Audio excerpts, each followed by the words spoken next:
Great. Okay, welcome everyone. This is Joe Armstrong, as usual, and we've got the first of the year, January, Power Systems Virtual User Group webinar. So I want to welcome you all and wish you everybody a Happy New Year. I hope you had a great Thanksgiving and Christmas holiday season and get a good start to your new year here now. A couple of announcements before we get going today. First of all, I just want to mention the conferences that are coming up. Think conference is coming up. It's February 12th through the 15th. It's in San Francisco. This is IBM's Monster Conference where they have everybody there. Last year I went to it. It was quite large. It was in Las Vegas then. It will be this time lots and lots of sessions to go to, all the execs and a lot of customer testimonials there as well. So if you can get to Think, that's a great thing. Also, a little biased here, my favorite conference, a little early, but I want to mention also TechU.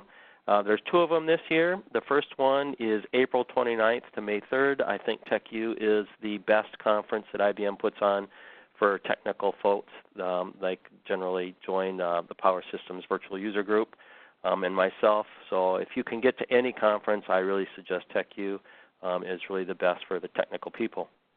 Registration is open for the April-May conference now. This conference is in Atlanta, Georgia. So again, April 29th to May 3rd. The other TechU is in October, the 7th through the 11th, and it's in Las Vegas. So I just won't talk about that much. I have on the screen up here my Power Systems VUG wiki, and for the TechU, I actually have a discount code. It's this, what's in red down here. So if you use that code, you get a special price right there for TechU. It's a discounted price. It's like the super early bird price, which I think is already passed, but this one won't expire. So come to TechU, use that discount code, get the price. Let me know if you're coming.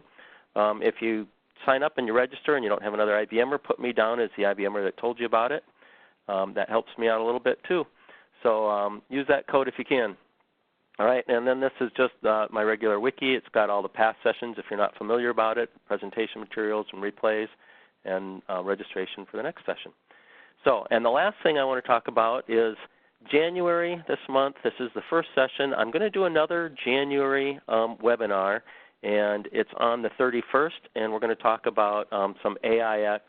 Actually, it's more than AIX, but some code bundling, like, you know, if you've heard about the AIX Enterprise Edition, where we do some bundling. We also have a Cloud Edition bundle as well. So we're going to have Petra Burr on then. Petra is an offering manager for AIX, and she's going to talk a little bit about the bundles, some good stuff. So just so you know, 2 sessions here in January, so you'll see another invite from me as soon as I get this whole webinar cleaned up and done.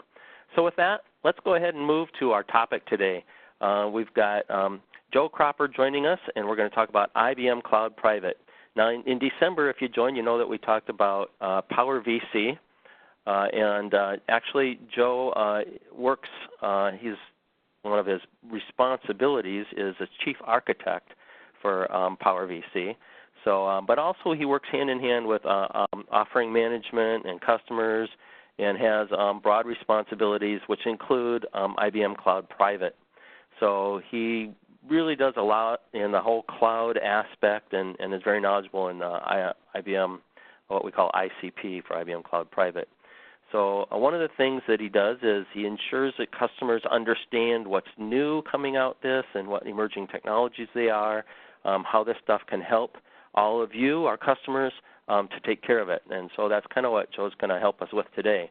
In my write-up, there was a big, long description about IBM Cloud Private. It was pretty detailed and kind of a mouthful, so I'm really happy that Joe's here, kind of break it down and tell us really what IBM Cloud Private is, give us a little overview of it, and help everybody to understand, you know, with cloud coming out in such a big way, where this particular product might be able to help you deal with it a little bit. So with that, Joe, I'm going to go ahead and make you the presenter again. Okay, great. And there you go, and I'll give it over to you. All right. Hey, thanks, thanks, Joe. Let me go ahead and turn sharing on. That's always the most difficult part as an engineer, to get the screen sharing to work here. Yeah, that's right. Dealing with this technology. Okay, and there you go. I can see All it right, now. So hopefully everybody can see this. Yep. Okay, great. So again, thanks, Joe, for that quick intro. And so good morning, good evening, good afternoon to everybody on the call. I feel so privileged to be able to be here and kick off the new year with you all. And this is going to be a really good topic to discuss, IBM Cloud Private. And as Joe mentioned, I've spent the last several years here within the Power Systems organization, really trying to help champion and build up, some of the technologies like Power VC. And, for those that saw last month's session, I think Gary took the team through that, and it was a really nice job. And that's actually a really good extension, and I'm so glad that we were able to talk about Cloud Private in this session, because the two really go hand in hand, and we'll talk a little bit about that journey. So again, it gives me great pleasure to be here, and so thanks so much. And by the way, I will mention, I will also be out at Think as well. So if as Joe mentioned, if folks are going to be able to go out there, drop me a line. My email, Twitter handle is out there. Feel free to reach out to me. I'd be happy to sit down and discuss things further at Think as well.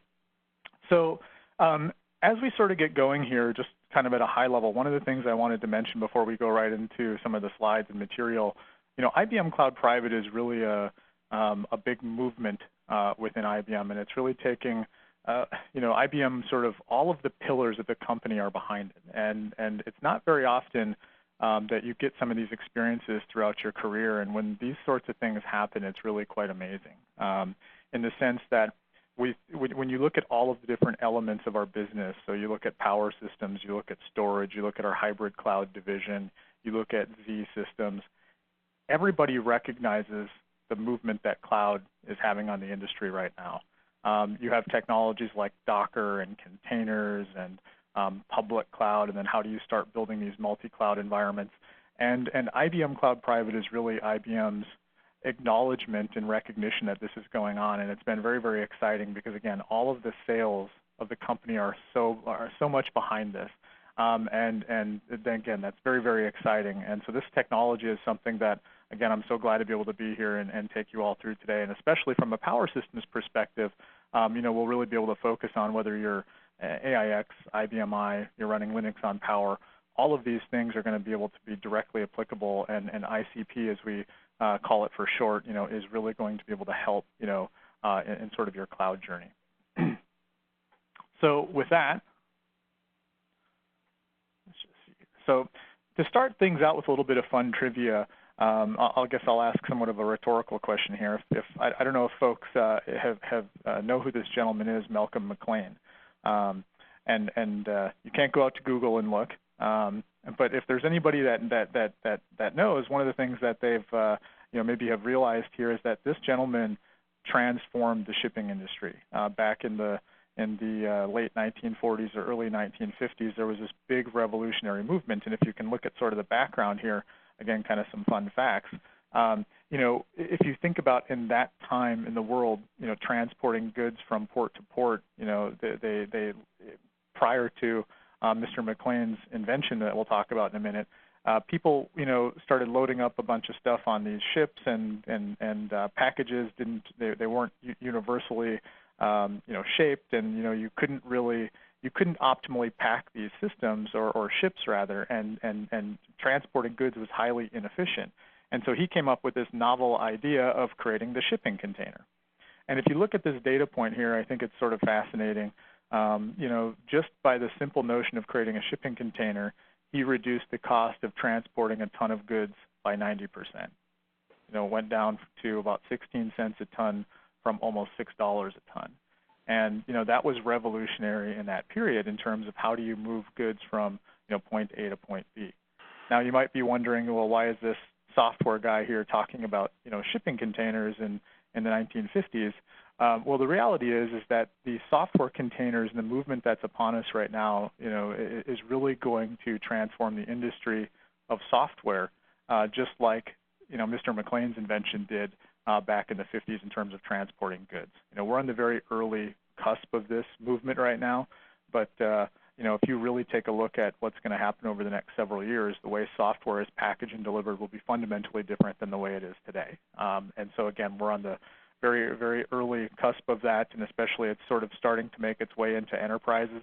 And if you look at this, data point here from Forrester, and again, if you look at IDC or Gartner, I mean, everybody has similar data points to this, but they're suggesting that organizations are going to look at ways to increase the number of containerized applications within their orgs by about 80% over the next 2 years. And that's really important to understand, especially for many of us that come from infrastructure backgrounds. We're providing the systems to our development teams, or the systems that are running our mission-critical applications.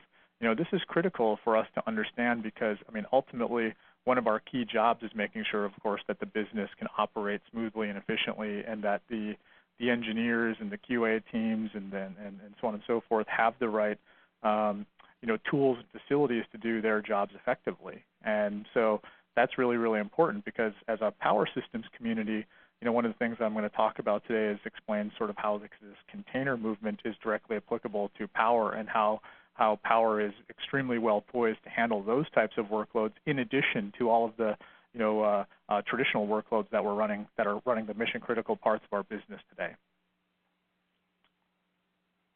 So one of the things as we sort of get this kicked off here, there's this slide I like to use that sort of helps talk a bit about this transformation journey for our power clients. So all of you. If you think about where we were about 5 years ago, and this kind of goes back, as Joe mentioned, I mean, one of the hats that I wear was sort of, spearheading and championing Power VC. And if you go back to when we started that product back in, it was late 2012, early 2013, essentially for our power systems clients that were looking for ways to efficiently roll out LPARs, again, be it AIX, IBM I, Linux, everything from Power 6 all the way up to, of course, P9 now. They were looking for ways to be able to do that more efficiently and effectively. And so in the pre-Power VC days, you had to go out to the HMC and, worked with many, many clients. People developed their own homegrown tools, or, there were some services offerings you could do to try to help fill that void that, frankly, that was a gap we had in our portfolio. So again, over the last 5 years, hopefully many of you are already existing Power VC clients. I know that's, I spend so much time kind of traveling all over the world meeting with people, and it's been really cool to see that product grow up from a little seedling in the ground to, thousands of folks across the globe using it now. And that's really the first step in this journey, is getting, Power VC in your data center as an infrastructure as a service layer. And so that's sort of this first step to kind of getting to this, ultimate mecca of a really great and effective private cloud for your data center. So we built that. That's where Power VC fits in the portfolio in terms of an infrastructure as a service layer. And then the next logical progression of that is sort of, this is where IBM Cloud Private comes in. And this is, in fact, one of the reasons why, I was asked to sort of start looking at this as well, is because this builds on top of Power VC. And IBM Cloud Private is positioned at the platform as a service layer, or sometimes we call that the PaaS layer. And we'll go into more details about what that means. But again, it's this really good progression of, if you think about the existing tools and processes that people potentially did homegrown stuff on their HMC directly and sort of that traditional IT infrastructure, you first get Power VC in place, and then from Power VC, you can then graduate into sort of this PaaS IBM Cloud Private world. So this is the journey, and I just kind of wanted to put this up as a, as before we really get into the guts of ICP itself, so you can sort of see on how these technologies fit together. So with that, let's get into what is IBM Cloud Private. So there's really three key use cases that when we go out and we talk with customers about IBM Cloud Private. And again, I like to touch on this before we get into all the technology, just so you can kind of understand, what are the high-level, scenarios where we see this product, really coming in and delivering value. The first one, which is in fact I think the most applicable to all of us as a power systems ecosystem, is around this notion of application and infrastructure modernization. So as I mentioned in the beginning of the of the conversation, we have this big movement with containers and, again, technologies like Docker and Kubernetes and all of these sorts of things, again, which we'll go into some more detail on. These are very big in the developer ecosystems right now, and developers are eating these things up left and right, and they enjoy these technologies because it ultimately can help them build their apps faster. And by building apps faster and releasing them on shorter release cycles and so more frequently, that ultimately the business value there is that you can get technologies to the market faster. And so people are looking at sort of changing some of the ways that applications are built and architected from these monolithic type applications to breaking them down into sometimes what we call microservices. And essentially what that means is you're decomposing parts of your app into very small granular pieces that can be updated independently and deployed independently and managed independently of one another. And again, so that way, instead of deploying your whole big application and having to go through these big, long test cycles and so on and so forth, you can do that on a much smaller scale. And so this is where we see a lot of folks looking at these big enterprise apps and trying to, quote unquote, modernize them. And in a similar vein, having the right infrastructure to be able to support that type of workflow. And so that's where one key use case that we see, and again, I think that's the one that resonates most with what we're seeing in our enterprise power systems clients case. And again, we'll dive into some more about what that means with some examples. The other one in the center here is sometimes what we like to call new sort of data-centric or cloud-native applications. So sometimes this is also, you might hear this term, born on the cloud sort of apps. And this is sort of net new development where maybe you have new projects going on within your enterprise, and sometimes the developers will go in and just build it all from a set of containers or microservices from ground zero, especially again for net new sort of development scenarios. And IBM Cloud Private, on Power Systems is a great platform to capture those types of scenarios as well. And then last but certainly not least is everything around AI, machine learning, and deep learning. I'm sure that there's probably been sessions where folks have talked a little bit about, there's a lot of AI capabilities in our power portfolio, especially with our accelerated compute server, the AC922, and all the partnerships we've done with NVIDIA, and all of the great advantages that you get there. These sorts of AI initiatives, which is huge in the industry right now, is another big use case. So a lot of our software portfolio, like Power AI Vision, all of these sorts of things are all enabled to run on the IBM Cloud Private platform as well. So at a high level, those are the three sort of use cases that, typically when we're out working with customers, normally their scenarios will fit into one of these three buckets. Okay? So kind of going on here to this picture, this is one of these charts that there's a lot of stuff going on here, but I wanted to kind of break it down because it's really important to kind of see how all of these technologies sort of play together.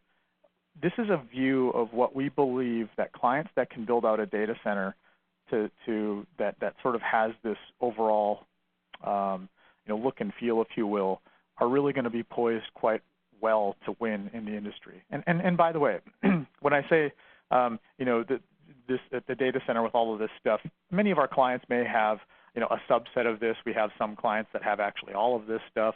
And if you sort of take a step back and you look at this from an IT director's standpoint or whatnot, you want to, what we're trying to show here is that all of this stuff has a solid fabric and ties together. And if you look at the lower right-hand corner, this is where we have all of our power systems gear. So, we have our enterprise class servers. This is all of our stuff with running Power VM, again, the E-class, C-class, L-class. As you can see, all of the operating systems, whether it's AIX, IBM I, Linux, you have all of those different, this is where you're running your big mission-critical workloads, the HANAs, the Oracle, the DB2, the WebSphere ND, so on and so forth, MQ. If you go to the right one cell, that's where you, again, see all these scale-out AC and LC servers, that could be running, KVM or bare metal mode. And then are, of course, hyper-converged solutions from Nutanix. And then directly above that, you have the different IaaS solutions. So in the case of Enterprise Power Systems, that's where you have Power VC. You have vanilla OpenStack management options, then Nutanix Prism for our hyper-converged infrastructure. That's the power element of this. And then we have many clients, again, kind of taking a broad view of the data center. Many clients that we have are also running mainframes. They're running, blockchain on Z or other sorts of, high-volume web transaction sort of things through the Z systems. They're also running VMware typically on their x86 environment, and that's where maybe they're running their Windows workloads or other sort of Linux variants. And then last but not least, and Joe sort of alluded to this, over the last couple of years, this whole movement of public cloud, people are looking at cloud vendors, and whether that's the IBM Cloud or Amazon or Google or Microsoft, people are partnering with many public cloud providers. And if you think about that, there's all these different technologies, and how do you tie all this stuff together? And that's where IBM Cloud Private comes in, at that topmost layer. IBM Cloud Private is that fabric, and that's kind of the word I like to use, similar to all of us, with our SAN fabrics that ties all the systems together. IBM Cloud Private is that fabric that ties your data center together from that virtual, private cloud experience. And essentially, the three kind of key takeaways of what ICP can deliver. Number one is it can give you an invisible type of infrastructure. And when I say invisible infrastructure, that's not to say that the infrastructure isn't important. In fact, as a technology providers, we want to make our infrastructure simple and easy to consume. And it's sort of like using the right tool for the right job, or in our world, right, run the correct workload on the right platform. So that's really, really important. I think IBM Cloud Private as a PaaS solution is the only solution out in the industry that can give you support for all of these different platforms. And so that's really, really key, and something I like to point out to people as we're talking about this, because as you're going out and building a private cloud, you need to be very careful that you don't exclude some of your systems, be it Power or maybe you have Z or some of these other things. All of these computers are very well poised for certain sorts of tasks, and you certainly want to make sure that they can participate in these, sort of strategic moves and things that are going on within the data center. The other thing is that IBM Cloud Private can run VMs, or in our world, LPARs, containers, and bare metal apps. And we'll show some examples of what that actually means, but that's really, really important.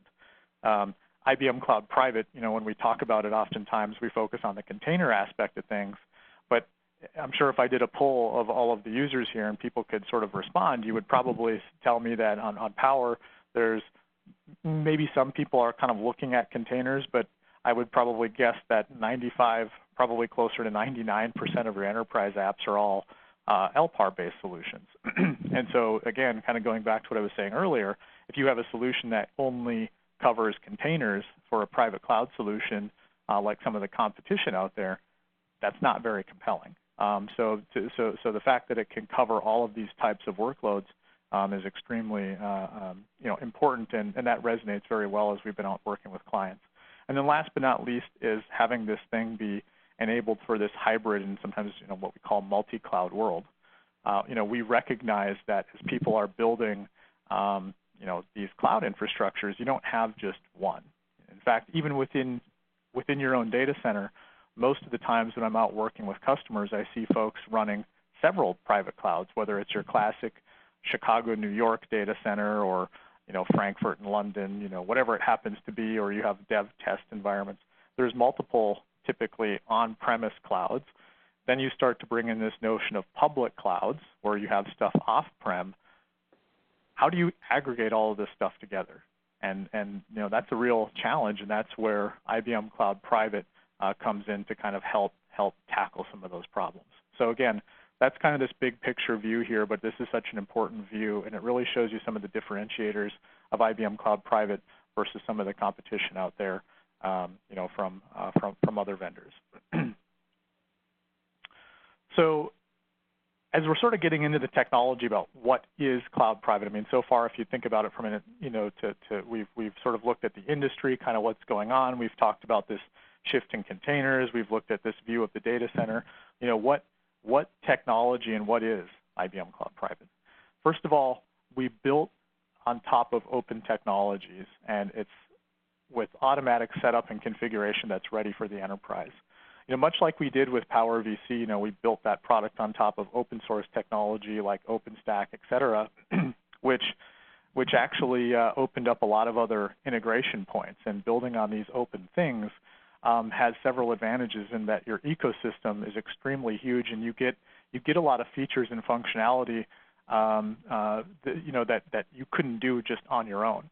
So, for example, here with IBM Cloud Private, we're leveraging technologies like Docker, like Kubernetes, which is the industry-leading container orchestration engine, and technologies like Helm to package up all of the container applications. There's technologies like Terraform to do infrastructure as code, and we'll talk about how all of these elements tie into Cloud Private. But these are all things that IBM didn't have to go and reinvent the wheel on. And so, the key thing here is that when you start adopting and you look at IBM Cloud Private, the underlying technology is familiar. For example, when you want to upload images into or a container image, you can run Docker commands. You can run Helm commands to deploy containers. Your developers can use kube control, which is the Kubernetes, the standard Kubernetes CLI interface. So it's familiar stuff, and that's very, very important because it can appeal to the masses and again, versus kind of being locked in, if you will, to vendor-specific technologies. So again, built on open technologies and then configured and set up for the enterprise. So what is IBM Cloud Private itself? The first thing is, so IBM Cloud Private is software that runs in your data center, and it gives you private cloud management and DevOps capabilities. So again, it's software, and it runs in your data center. And this is very, very important. It does not, there's no tethering back to the IBM cloud in any capacity. It truly does run within your data center, within your firewall. And as I out talking with customers, this point is extremely important to several folks. As an example, I was working with one large client, and they were looking at several different private cloud offerings, and they were looking at Azure. And when they started looking at the Azure stack from Microsoft, it sounds really interesting. But then when you start to peel the onion back, you realize that the Azure stack is actually talking back to the Microsoft public cloud for a lot of things. And this company I was working with deals with a lot of high-profile, very sensitive client data, and they were just like, absolutely not. If the solution talks back to outside the firewall in any capacity, we just can't do that. And so this is something I really like to stress to clients, that especially that are concerned about data privacy and there could be data sovereignty sorts of things. This is extremely important. Runs within your data center, and it's a piece of software. The other thing here is that it complements your infrastructure as a service solutions. And sometimes when I'm out talking with about Cloud Private with clients, they'll say, "Oh, does that mean if I use ICP, does that mean I don't need Power VC anymore? Does that mean I don't need vCenter from VMware?" No, this sits one layer up in the stack. So again, it's the platform as a service layer, and it complements whatever you're using for your IS technology. So, since we're a power audience here, this is kind of, if you remember back to that journey I was talking about, for those of you that already have Power VC, this is that next step, and it will sit on top, if you will, from a logical standpoint, and then can be configured to work in unison with Power VC. And again, I want to, I guess, one side note, if you don't have Power VC, or if you've looked at it, I would encourage you to take another look at it and see about rolling it out in your data center. But if there was some reason you're not using it, you can still use IBM Cloud Private without Power VC. There's just some key capabilities you may not be able to tap into. And again, we'll cover that in a few slides. The other thing here is that Cloud Private provides a self-service catalog to IBM middleware, to open source software, to ISV software, and even your own enterprise's applications. So the analogy here that I like to use, think of the experience we all have on our mobile devices. You pull up your app store, and you can swipe through hundreds or thousands of different software titles. That's essentially what IBM Cloud Private provides as well. There's a lot of stuff that we provide out of the box for you, but then you can further customize things and add things or delete things and tweak them for your enterprise. So again, it gives people that ability to define a set of self-service software titles that your end users can then go in and deploy. And these things could be AIX LPARs, they could be IBM LPARs, they could be container-based solutions. So it really is quite flexible in terms of what you can put into the catalog. So the other key thing here, and hopefully it's been implied, but I like to just point it out directly, is that it's a multi-architecture private cloud platform. And again, that's a big differentiator because as you're out talking with other vendors and companies that provide technologies in this space, nobody else besides IBM supports all of these different platforms, be it x86, Power, and Z. So that's, again, very, very important because as you're looking across your data center and all of the different types of resources you have in there, I oftentimes like to tell the executives and whatnot, like, you want to choose a platform that is capable of leveraging all of the investment of capital, of skills, and make sure that you can use the full gamut of what you have in terms of your enterprise versus just excluding certain platforms. So again, that's really, really important. And then, last but not least, and again, this sort of ties into the first bullet a little bit, but it runs within your data center, but you can also, if you choose, have it connect into public cloud providers to enable these hybrid use cases. So as an example, if you were an IBM Cloud customer or you were running workloads in Amazon, there are ways that you can configure IBM Cloud Private to then be able to talk to those if you want to. So this is completely optional, and a lot of our clients are potentially not interested in doing this, and you have that, but you have that flexibility if you want to get that true multi-cloud hybrid experience. Okay. So this slide here kind of gives you a view of the different technologies that make up IBM Cloud Private. So on the very bottom, and this is kind of what I was talking about earlier, ICP complements the underlying IaaS layers. So on Power, this is Power VC or things that you would be doing with your HMC and whatnot sits on top of that. Similarly, if you're running VMware or x86 on the x86 environments or OpenStack, what have you, all of this technology runs atop of that. Then sort of if you go to the set of boxes directly above that, these are all the different elements of the core IBM Cloud Private technologies. And in the sort of front and center there, if you will, there's Kubernetes. And if you're not familiar with Kubernetes, again, it's the industry-leading container orchestration engine. So kind of like what I like to just describe this to maybe, because maybe there's some folks on the call here that are maybe not familiar with that. If you think about running a container, you can go on your laptop and download one container and run it, or two or three. But what happens when you have tens of thousands of these containers like you would have in your enterprise for all these different microservices?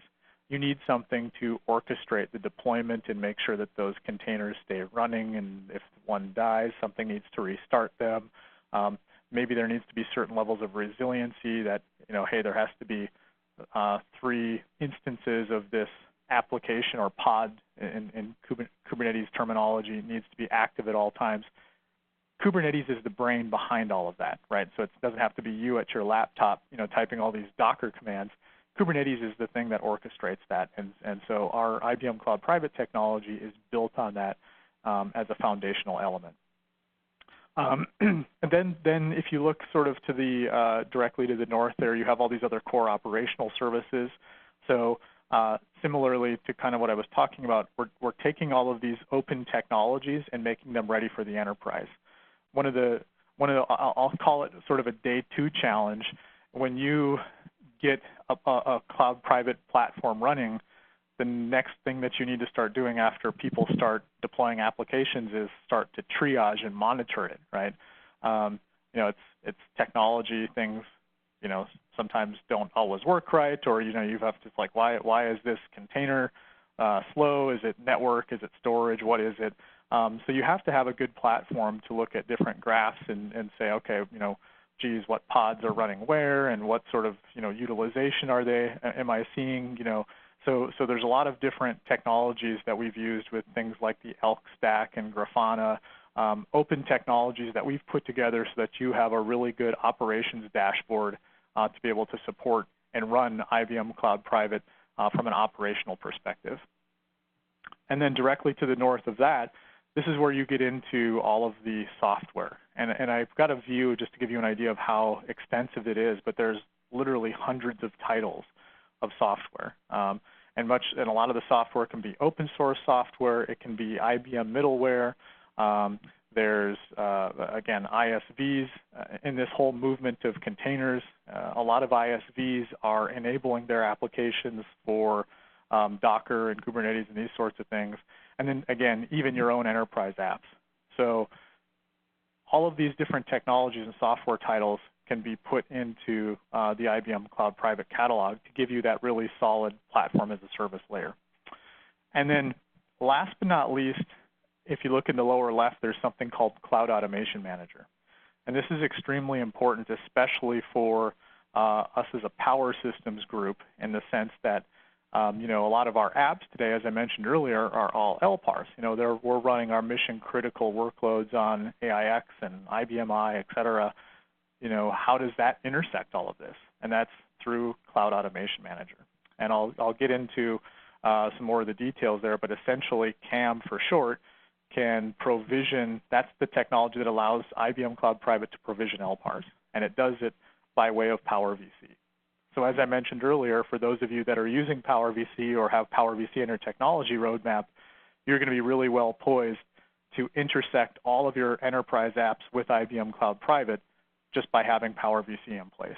And that's really, really a key thing, and it does that because of the underlying Terraform technology that can talk to OpenStack. And so that's where, because Power VC is built on top of OpenStack technology, that's where that integration works so well.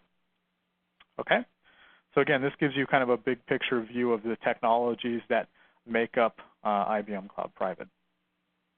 So let's talk a little bit more about Cloud Automation Manager. So one of the key things that of CAM is that essentially it's a technology where we want to make sure that our clients can assemble applications and put them together and build out this catalog easily. You can govern what happens and curate your developer experience. And what does all that mean?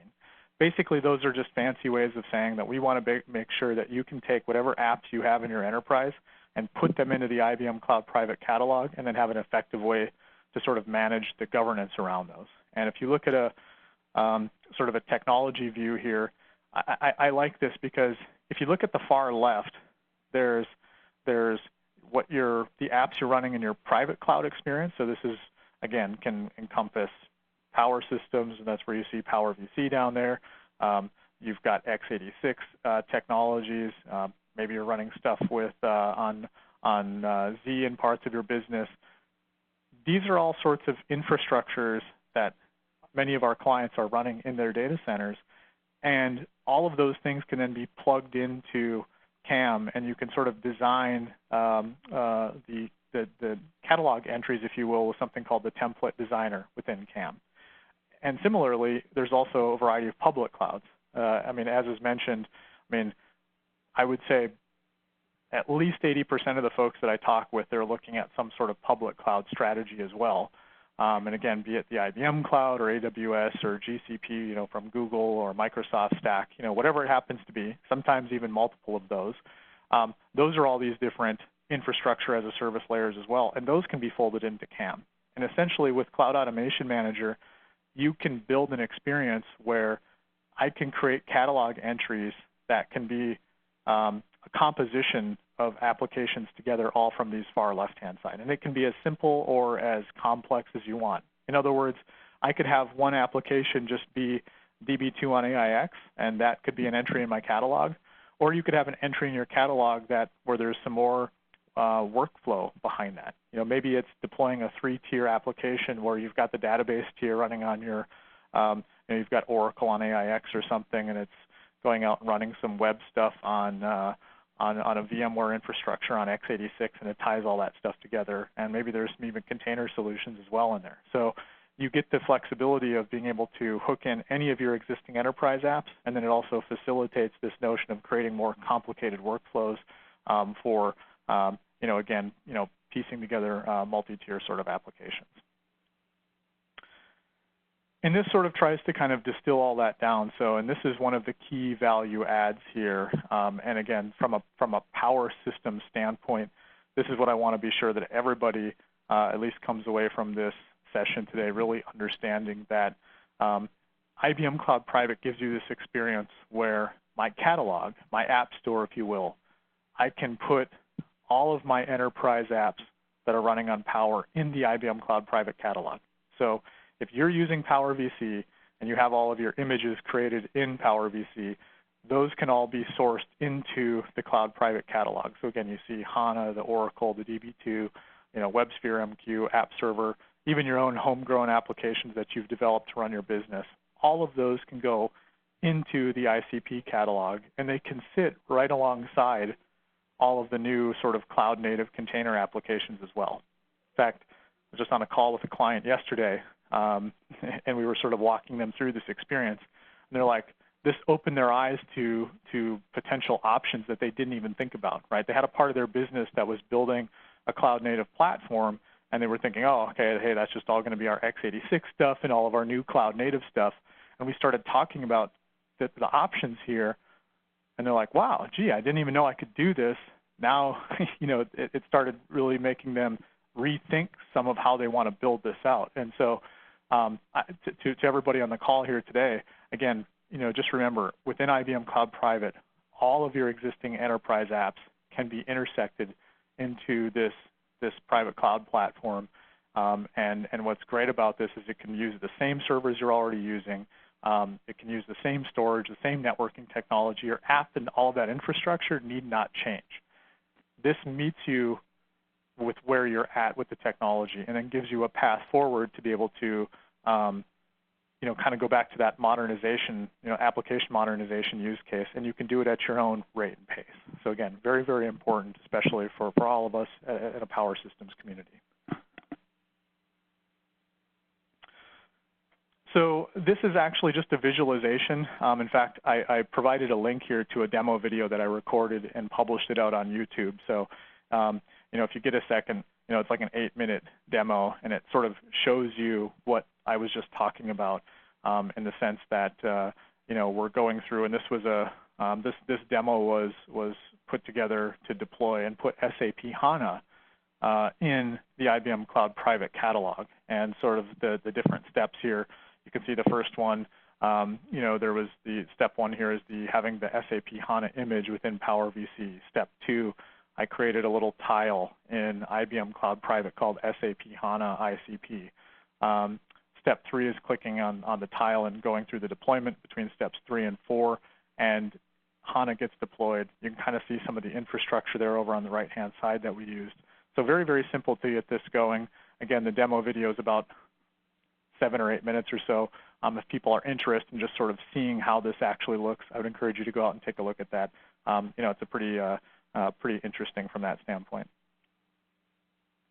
So another technology we want to talk about is something called MultiCloud Manager, and this is all related to IBM Cloud Private. So if you kind of look back from the IBM Cloud strategy as a whole, we provide a choice of cloud adoption models. What does that mean? If you're a company that's looking at a public cloud strategy, we have choices there. If you're looking at a private cloud strategy, we have choices. If you want to do a dedicated, which is sort of, think of it as, you have your own dedicated hardware, but it's kind of public cloud access, but it's for you only and not necessarily shared with other folks. We have choices. And in fact, even across different vendors, our cloud technology, like IBM Cloud Private, like MultiCloud Manager, works with not just IBM Cloud technologies, but as I mentioned, even our competitors. So Microsoft, Amazon, Azure, Google, et cetera. We want to give you the choice in terms of how you build out these elements of your infrastructure. And when you sort of look at what a client's data center is going to look like, and I sort of alluded to this earlier, most customers are not just going to have one private cloud or one public cloud experience. You have multiple. And again, whether that's for geographical sort of, primary, secondary, or tertiary sites and whatnot for HA purposes, or whether it's dev test delineations. I mean, there's a number of different reasons on why you might have all these different cloud experiences. And when you think about it from that standpoint, and I'm sure many of you are probably in this situation now, you have all these different environments, and how do you get visibility across that? How do you manage those environments? How can you look at the applications across those different environments? How can you ensure consistent sets of policies from a security and auditability standpoint? Those all become very difficult to do, especially if you're trying to keep things manually in sync, or you're going to different windows to see all of this stuff. It's very time-consuming, very error-prone, and that's where there was sort of a huge gap in the industry. There was really nothing out there that helps do all of this multi-cloud management, and that's where MultiCloud Manager comes into play. So again, IBM MultiCloud Manager is, think of it as an extension of IBM Cloud Private. In fact, it's actually an app that you deploy within the IBM Cloud Private platform. So they go hand in hand together. And what's really cool about it is, it gives you this view, if you look at the bottom, where it lets you tie together your public and private experiences, or several private cloud experiences. So going back to that, London, Frankfurt example, or Chicago, New York, or dev test, or what have you, I can use IBM MultiCloud Manager to register all of these different clouds. And as an administrator or an operations person, I can come in and get visibility across all of these things, to manage those environments, to set policies across those environments, and as an app deployer, I could come in and use this interface to deploy applications across all of these different experiences. So it really is my single way in there from a deployment and manageability standpoint, from that cloud perspective. Again, you still are going to have your Power VCs. You're going to have your vCenter experiences where if you need to do some hardware or system maintenance, you're not going to use MultiCloud Manager for that. You're still going to need to go to those underlying tools for certain sorts of activities. But the idea is from a cloud management, application management perspective, MultiCloud Manager is your one-stop shop for these sorts of activities. And to kind of take that one step further, one of the first problems we run into is how do you manage all these different clusters? So these could be different Kubernetes clusters. That you could think of this as different, Power VC environments. MCM is for short. Again, we have to have our, three-letter acronym for everything. MCM gives you that capability to get that visibility to create new clusters, delete clusters, view all the clusters, and from that single consolidation point. And if you look at the far left, that's where you've got both the application owners, so people rolling out apps, they use it from that perspective of, hey, I want to deploy an app and I need it to go into my London data center or to Frankfurt, or I'll let the tool pick somewhere for me based on resource availability. There's all sorts of different options there. The other user is, of course, an IT or an operations sort of manager. You want us to come in and, again, look at all of my clusters and look at the data centers. That gives you that visibility that oftentimes is difficult to see with today's tools. Again, application-centric management. So you can set up various sorts of policies where as applications are being deployed, maybe certain times of the day you want them to go to one cluster or another one. Or maybe, again, from a resiliency perspective, you may have certain environments that are for mission-critical workloads, and other things could be for sort of cloud native or QA sorts of scenarios. So all of these things can be policy-driven deployments in terms of where the apps will go in terms of what cluster. And in fact, you even have a way where MCM can just pick where the application will go. So there's a lot of different flexibilities and choices here. And again, this is just all really built around the notion that there are several of these cloud experiences, and you need something to tie all of those experiences together. We've heard that over and over and over. In fact, even from my Power VC perspective, that was one of the challenges we always ran into, and we had a lot of clients that had several Power VC environments, and they would say, how do I, Joe, how do I get the visibility across that? And this is kind of where MultiCloud Manager can kind of come into play and help, again, from that higher level cloud view that helps fill some of that void that had existed before. And then last but not least, kind of looking at some of the policy-based governance. And what do I mean by policy? Many times that there are, when you're setting up these different environments, people have, like, let's just take one simple example here. Maybe certain users need to have certain types of roles from a security or auditability perspective. And so if you've got a consistent set of roles or accesses that users need to have in your environments, and you have multiple environments, one of the tasks is often, okay, well, we have to have a recipe or a cookbook of things as we go set up our users across these different cloud environments. So, and in many cases, we're seeing where people were doing this manually. And we all know what happens when you rely on a bunch of manual processes. Despite being extremely careful, there's always that day maybe you didn't have enough coffee or what have you, or you didn't get enough sleep the night before, and people can make a mistake. And this is where having software to come in and help do this in a consistent, repeatable fashion and employ these policies, number one, you make sure that things are done in a universal, repeatable form. But then if there is discrepancies, maybe somebody goes in and changes something after the fact or what have you, IBM Cloud, or excuse me, MultiCloud Manager can actually monitor that and detect sort of drift from that and say, hey, look, this user and the roles that you have defined for them is not consistent with your policy, so you may want to go look into this. So it can help flag things, different sorts of scenarios, so that you can sort of ensure consistency across all of these different cloud experiences. And again, in today's world where you essentially can't pick up the newspaper and read about some sort of new security breach or data integrity problem, I mean, these sorts of things are really, really crucial to keeping our businesses running safe and secure. So real quickly, I wanted to spend a few minutes talking a little bit about some of the offering details. I'm an engineer, so I'll leave all the pricing specifics and whatnot to our great staff of sales team and so on and so forth. But really on a serious note, I did at least want to sort of highlight the different sort of additions, just to give you an idea of some of the flavors in which you can get IBM Cloud Private.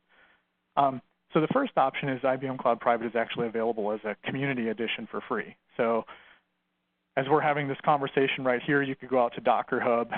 You can download IBM Cloud Private for free and give it a try. And this is, of course, you're not going to get the enterprise support and whatnot, so it's sort of a use it at your own risk, and you're not going to get all the features and capabilities. But you can try out a lot of things and see the experience and get it up and running. So it's just a really good way to kick the tire at no cost.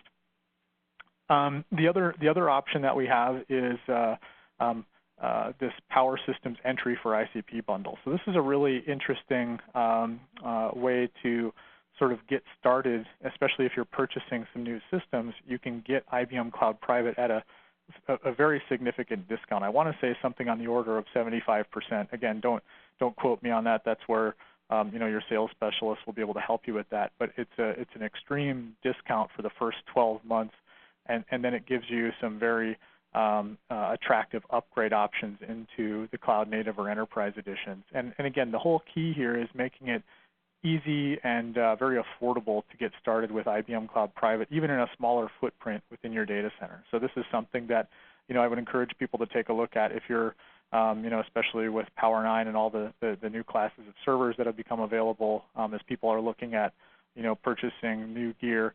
Take a look at some of these bundling options, because again, you can get some very, very attractive prices with this offering. There's the Cloud Native Edition, which has of course, all of the technology you would get in the community, and then we add some other, sauce on top of that, if you will. So this is where you get technologies like Cloud Automation Manager. We have some stuff called an app called Microservices Builder, which is essentially a really great CI/CD tool from IBM. There's access to IBM WebSphere Liberty. You get our SDK for Node.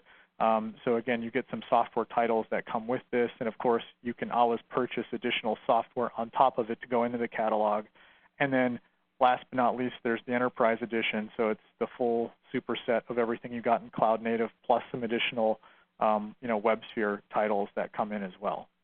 So again, Community, Cloud Native, Enterprise, and then of course this Power Systems entry, which is only available with the purchase of new Power Systems. So many different flavors here for people to sort of start kicking the tires.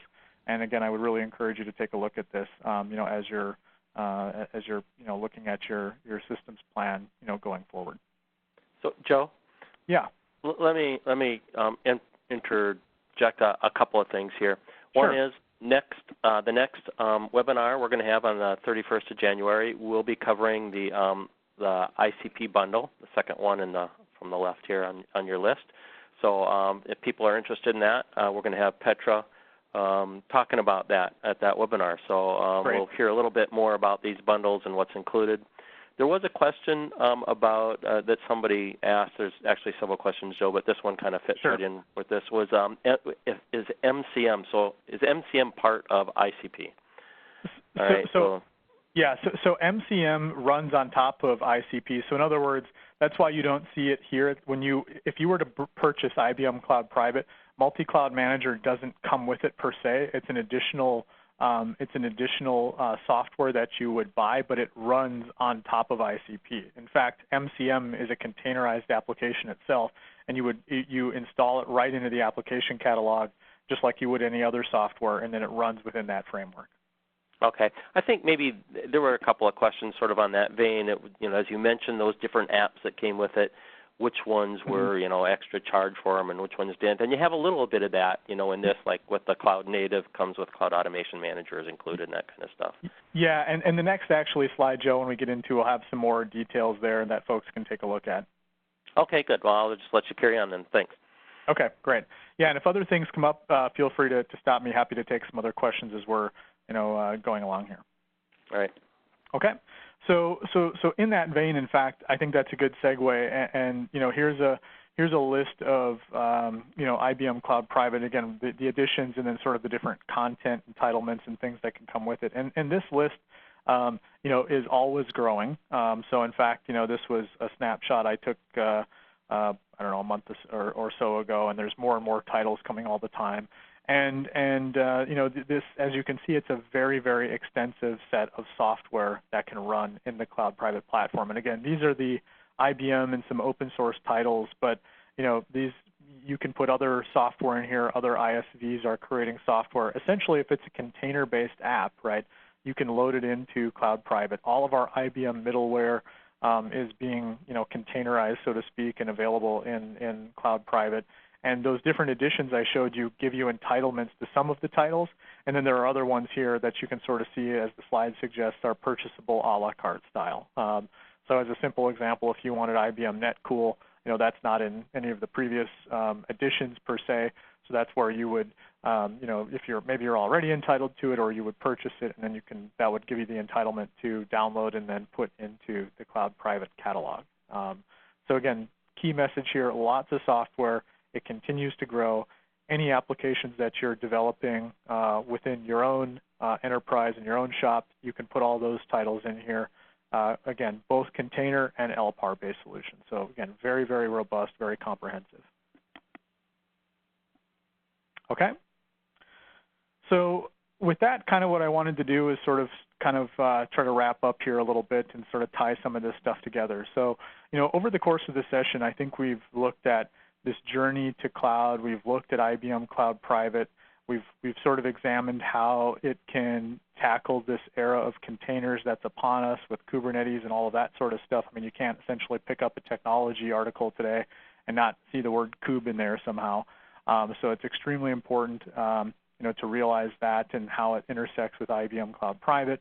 But especially from a Power Systems ecosystem, again, really, really important to understand that intersection point about how do we, how does IBM Cloud Private today meets you where you're at with your business.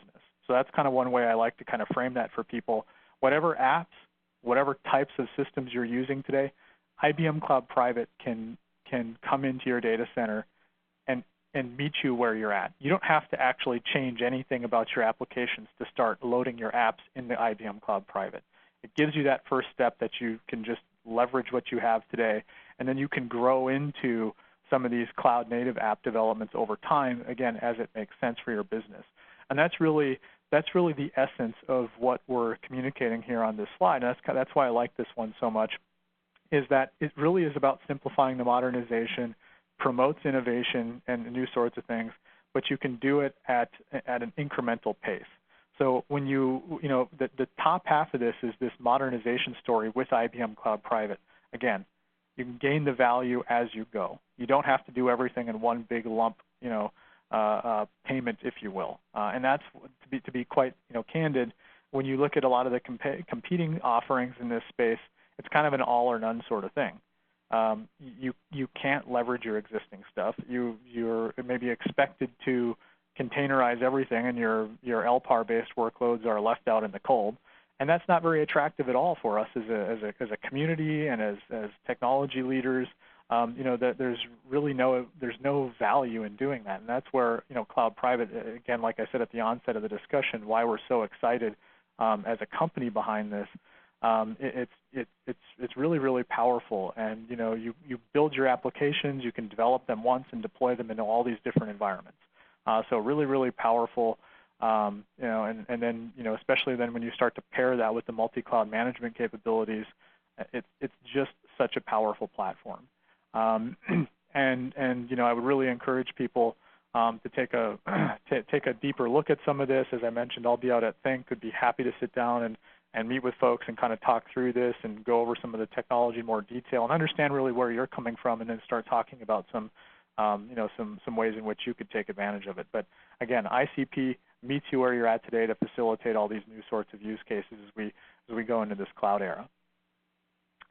One thing I wanted to share here, and again, I won't go through all of these in detail, but these are some really good links about IBM Cloud Private with great links to developer works pages that we have, different sorts of videos and how to get started, where you can come and find us on Slack. So we have our engineering team from both our hybrid cloud teams and our power teams there, where engineers can help answer questions and get you going. So, again, feel free to download the material and take a look at some of these reference links. And last but not least, I wanted to also mention here some of our systems lab services offerings around this. So, I work very closely. This is from Ves Nachev, who many of you probably have worked with, and some folks on his team, where we've got some really good offerings where they can come in and do some consulting with you, and can obviously work through the Power VC deployments, and in fact, they've done thousands of those across the globe as well. So they can really help you sort of understand the environments that you have today, and how do you start taking advantage of some of this new technology and come out with a really simple, straightforward rollout plan within your enterprise. So again, you're welcome to try to do this on your own, but we also have some really good services around this as well that are available. So I just wanted to be able to make folks aware of that should you be interested. So with that, that's the sort of the essence of what I wanted to go through here. I guess let me maybe pause here. I know we've got some little bit of time here. Maybe Joe, we can open the lines and take some questions. Yeah, I think if you want to ask a question, type it into the question panel, everybody. So it helps rather than the chat panel. That way we'll only have to keep track of one. So I think what we'll do is just type it into the question panel. I think with 500 lines, I don't think I'll just open the lines. Yeah. There are a couple I'm going to start with Sure. that I've been reading through here. Joe, and you maybe talked a little bit about this, but let's kind of start with the basics of just ICP. You said it was software and it runs on the hardware and stuff, but it's a software solution. Is it run under Linux only, on Power, on x86? Just kind of throw that, what the basics are there. Yeah, great question. So from that perspective, there's there's two high-level elements. There's the management plane, and then there's sort of the worker node plane, or the managed to plane, as we call it. So in other words, where is the management software running, and then where is the actual workloads themselves running? And the good news is that from a Power perspective, you can actually run Cloud Private supports running those things on both x86 and/or Power. So in other words, if I could run the management plane on x86 and then run my worker nodes, if you will, on Power, or I could run the whole thing all on Power. IBM Cloud Private itself as software will then run on Linux, and we support all the major Linux distributions, so that would be Ubuntu, RHEL, and SUSE. Okay. One other question was on Nutanix. Nutanix is its own little, hyper-converged system, right? Mm-hmm. Yep. And they have their own kind of cloud sort of thing in there, but does ICP work with Nutanix in any way? Yeah, absolutely. So Nutanix, there was that one picture that I kind of showed that high-level view of the data center, and Nutanix is absolutely one of the infrastructure as a service options that can sit below ICP. And in fact, we're working on a really large engagement right now for a client in the travel and transportation industry, and in fact, it's doing that exact type of architecture where Nutanix hyperconverged infrastructure is being run with both x86 and Power nodes, and then IBM Cloud Private is that platform as a service layer that sits atop that whole thing. And so absolutely that runs, and we've got some very, very large deals going on with that very architecture. Okay. And there was a question about chargeback model for Cloud Private. Can you talk to that? Yeah, so chargeback in the sense of, I guess the way that I interpret that question, and maybe whomever asked that, feel free to let me know if I'm on the right track. So chargeback in the sense that, okay, I want to build a private cloud experience, and I want to put some titles out in my catalog, and then I want to be able to monitor, the end user's time, if you will, that how much CPU time they've used on that. And assuming that that's sort of the type of case, yes, that those scenarios are built in, and in fact, that's where there's graph engines, using actually Grafana as a technology where you can actually sort of see and track different application usages over time to help facilitate this notion to then build some chargeback reports based on how much time or CPU, et cetera, resource that has been used by an app over time. Yep. Okay. Good. And that's exactly how I interpreted the question as well. So I'm just going to take a little commercial break here because I had a lot of questions about this on the presentation and the replay. So I'll just remind everybody. The presentation materials that Joe has gone through, all the slides and stuff, are out on the Power Systems Bug Wiki. You can download them from there. The replay from the recording that we've got the recording on now, I will put up on YouTube and put a link to the replay as soon as I get it all loaded and set up and everything. And it usually takes me a day or so to do that. So you can go out to the wiki and get all that information as well. Let's see. So there's a couple other questions. Now I'm going to go down to the questions pane down here. Sure. Interesting enough, it said my Cisco WebEx service is not responding. So maybe I won't go down to the pane. And unfortunately, do anything. Yeah, I don't know if ICP can help with that one. Yeah, darn it. Maybe you can look at the question panes as well, Joe, because mine obviously is not going to, and I think I'm afraid if I do anything, it's just going to blow away the whole all right. Yeah, let me WebEx. see if I can see that here. Bear with me.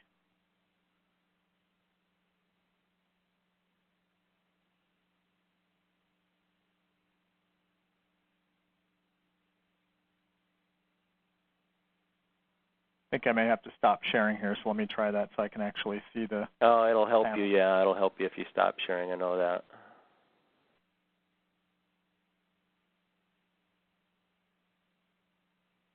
So I see one question here that somebody was asking about sizing the ICP solution. So that's a really good, that's a really good question. So there's a couple of different ways you can do that in terms of, number one, out on our Knowledge Center, there is there's some best practices and guidelines around, okay, how much resource do I need for the different, ICP architectural elements like the management software, the management plane, the control plane, et cetera, the various worker nodes. So the Knowledge Center has some good guidelines, and then there's some pointers to some reference configurations as well that we have, especially from a power perspective. For example, and they all sort of relate to those use cases I talked about at the very beginning of the presentation. If you're looking to do application modernization, we have some of the L boxes you might want to try using for containers running Power VM. If you're looking to start looking at some AI sort of use cases, there's some good reference configs for the accelerated compute platform. And then some clients, in fact, have an aggregate view of sort of those, and you can combine them together. So we've tried to provide some different building blocks to help people get started to put that together. So those things absolutely are available. Let's see here. Another one here. So another question somebody was asking, Power VC, that I had mentioned that Power VC was not required for power systems. Can I elaborate on that? So so Power VC is the infrastructure as a service layer. And so meaning that, it's helping you deploy, LPARs, and again, those could be Linux, AIX, IBM I. It's also helping you with the various management capabilities or operational, improvements like host maintenance mode or dynamic resource optimization, et cetera, et cetera. You could, for example, you could actually, if you did not have Power VC, I could just go out to the HMC today and create some Linux LPARs by hand, if you will, and then I can install IBM Cloud Private in those LPARs, and then Power VC isn't in the picture, and that would allow you to then go off and start just creating, and deploying container-based applications, which if that's what you're looking to do, that's perfectly fine. However, the thing you're not going to get if you don't have Power VC is that whole connection with Cloud Automation Manager, or CAM.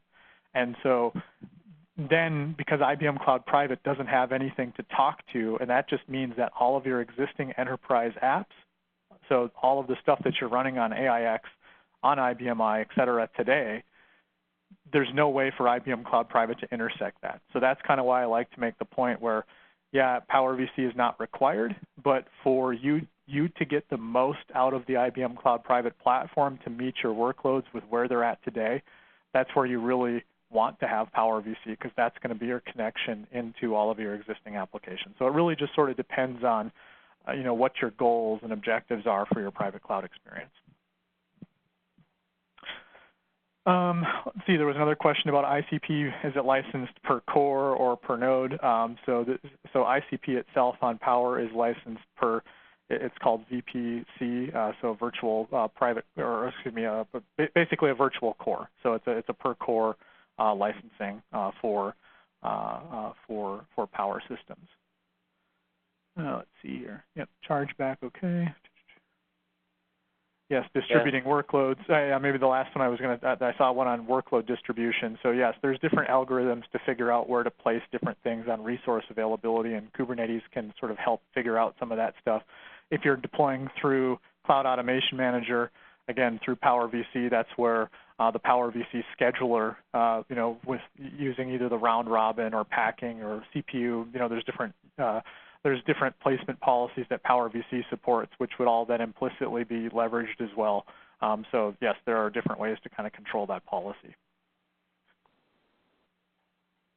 Sorry, Joe, were you going to say something? No, I was just going to apologize. I'm not being much help here. I did get a little note pop up on my screen that my WebEx has crashed, and I'm afraid to actually take any action on it, because I'm afraid I'll just end the webinar altogether. So no problem. All my windows are frozen, Joe.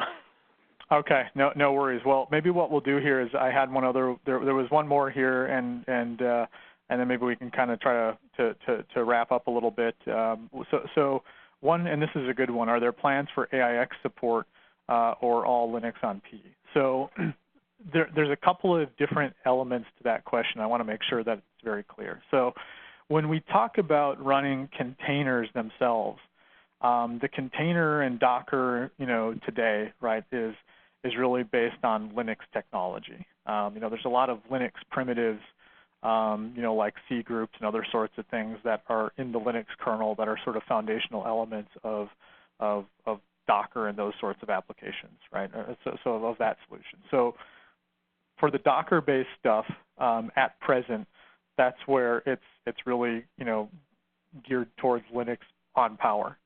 Now, there's a couple of different elements when we talk about AIX, right? One is, as I mentioned previously, for all of you that are running AIX with all of those enterprise applications today, one of the intersect points is through Power VC, like I was talking about. So that's where it's Cloud Automation Manager through ICP is orchestrating the deployments through Power VC to deploy the apps just like you're running today, albeit nicely integrated into this overall private cloud experience.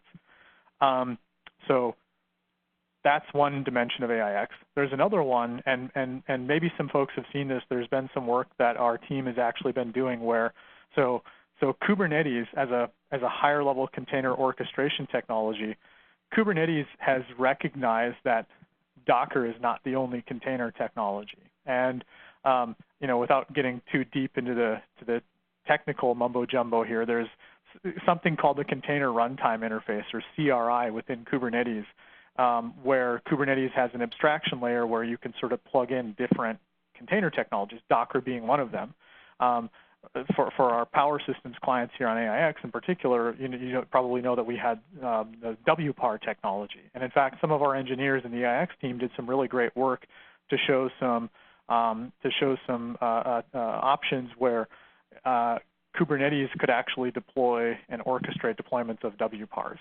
So that was another element that was being looked at, and maybe that's something that Petra could even touch a little bit on next week.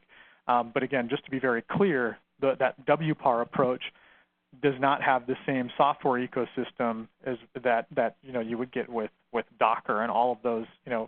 That's frankly one of the big advantages of Docker.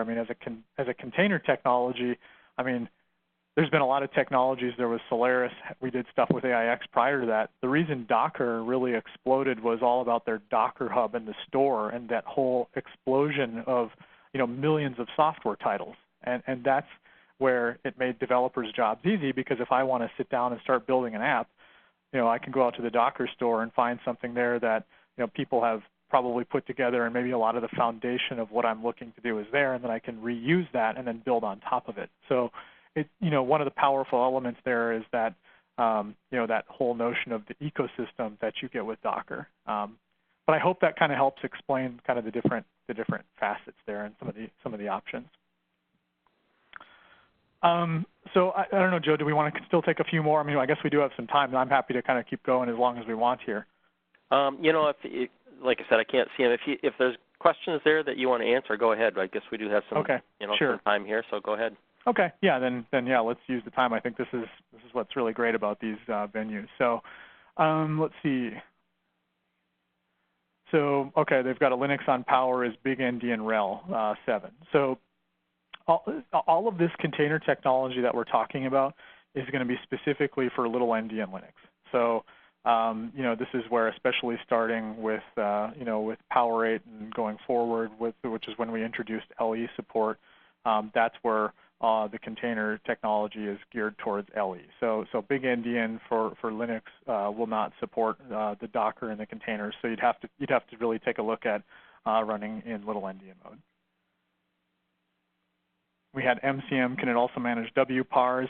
This is where I sort of touched on this, where there was and again, I think Petra could maybe go into some more details here. And so Joe, we could always sync up with her and just let her know to kind of touch on this a little bit. But MCM today, I would say, doesn't officially support anything with WPARs. But again, as I mentioned, our AIX team was looking at some stuff around intersecting WPARs with Kubernetes.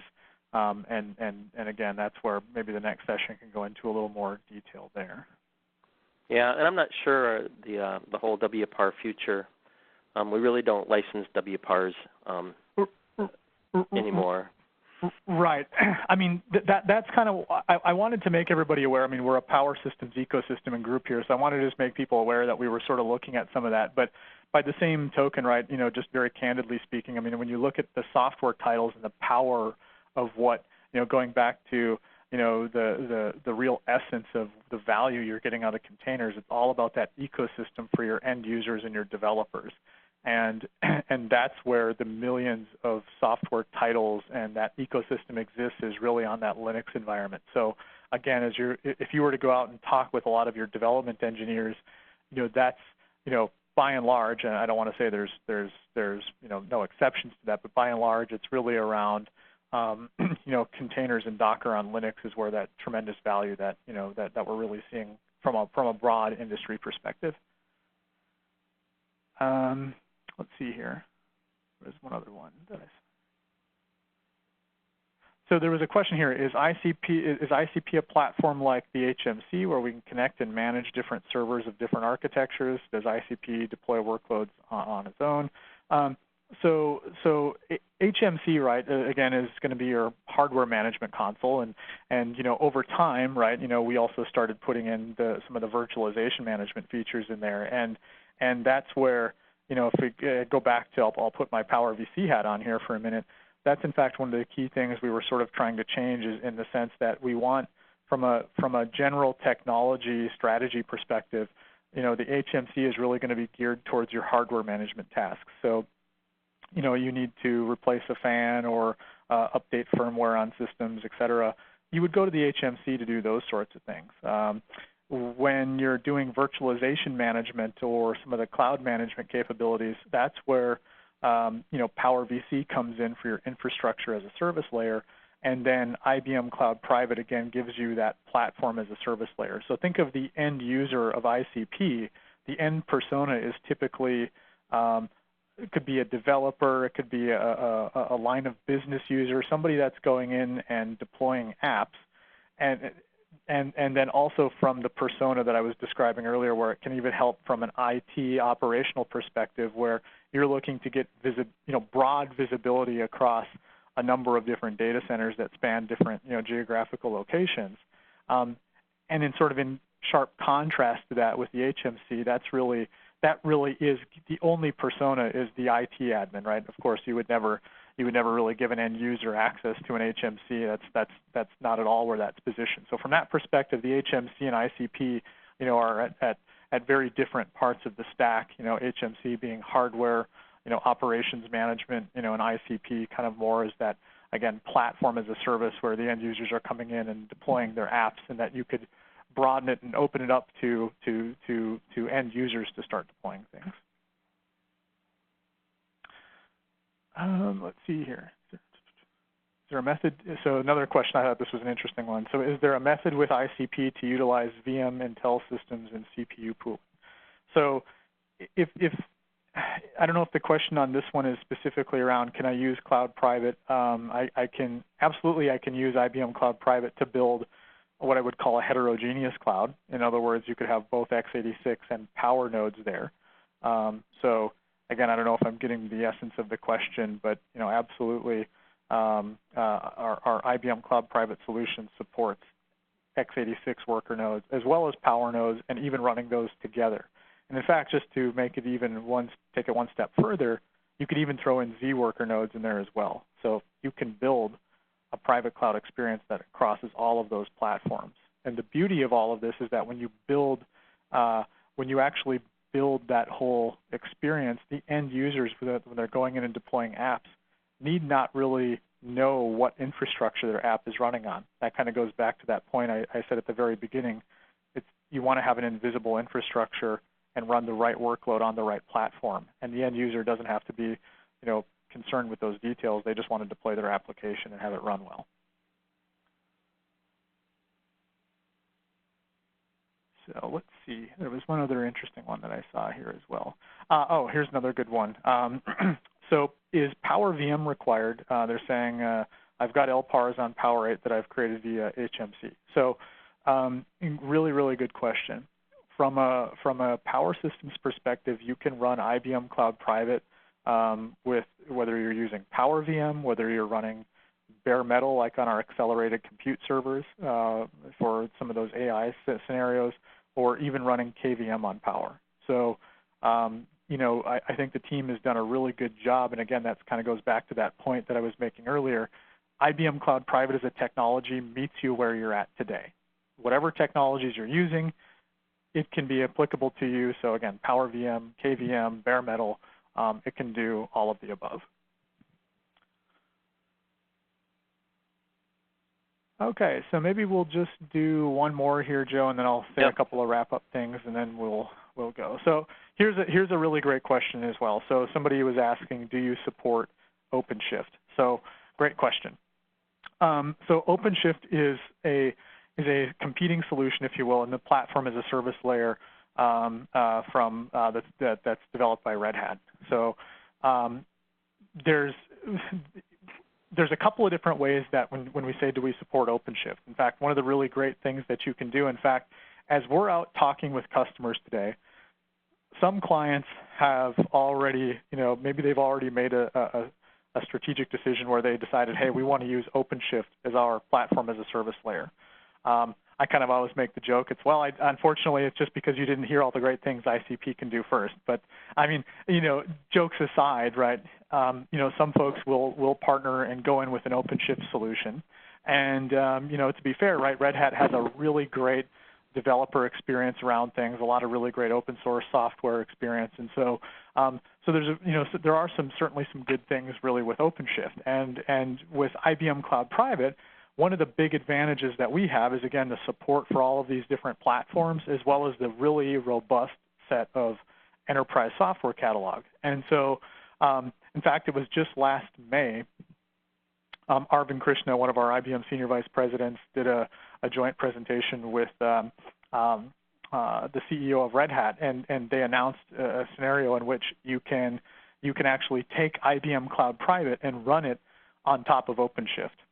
And that may boggle some people's minds, like, wait a minute, I thought these are all PaaS layers. What do you mean run ICP on OpenShift? Well, ICP is actually a microservice-based application itself. In fact, if you install IBM Cloud Private and then you start looking at the Docker engine, you're going to see dozens of containers running. So we actually developed IBM Cloud Private as a microservices containerized app ourselves. And what that enables is some pretty cool things, in the sense that OpenShift can be providing the Kubernetes sort of engine, if you will, the runtime, and then I can actually take parts of IBM Cloud Private and deploy them on top of OpenShift. And what that ends up enabling is where you can still use OpenShift as a base PaaS layer, but then you also have ICP that's running on top of that to get access to all the different, software titles, the Cloud Automation Manager and all of the other IBM middleware, et cetera. So it gives customers that choice and flexibility where maybe they picked OpenShift for other sets of, business reasons, but they can then still run ICP on top of that for the full, gamut of enterprise software. Okay. So I guess with that, maybe what I'll do, just a couple of quick kind of closing comments. Again, as I said at the beginning, thank you so much. I appreciate, everybody taking the time. I know it's in the evening for some folks and mornings for others, and really do appreciate your time and your loyalty and your continued business. It's really great to be here and sharing these things and kicking off, 2019. So I hope it's fruitful for everybody. And again, I'll be out at the Think conference in San Francisco in February. So if you'd like to get together, again, my email and contact information was available. Let me know. I'd be happy to sit down and talk with you. Again, thank you so much, and looking forward to continuing to partner with folks. So I guess, Joe, I'll turn it back over to you to kind of close things out. Okay, perfect timing, Joe. Perfect timing. So thanks again, Joe, for presenting for us. Is great information. Sorry this all crashed on me and I sort of had to abandon your question thing at the end, but you did great. Thanks, everyone, for joining. Again, Happy New Year. Remember, 2 weeks we're going to have another one, and we'll cover some more the cloud stuff, and then we're going to move on from that to some other interesting stuff in February. So have a good couple of weeks until we're back here. So with that, we'll end. And I'll go ahead and do the save memory dump file and see what happens, and hopefully it closes out the webinar. Yep. Thank you. Bye-bye. Bye.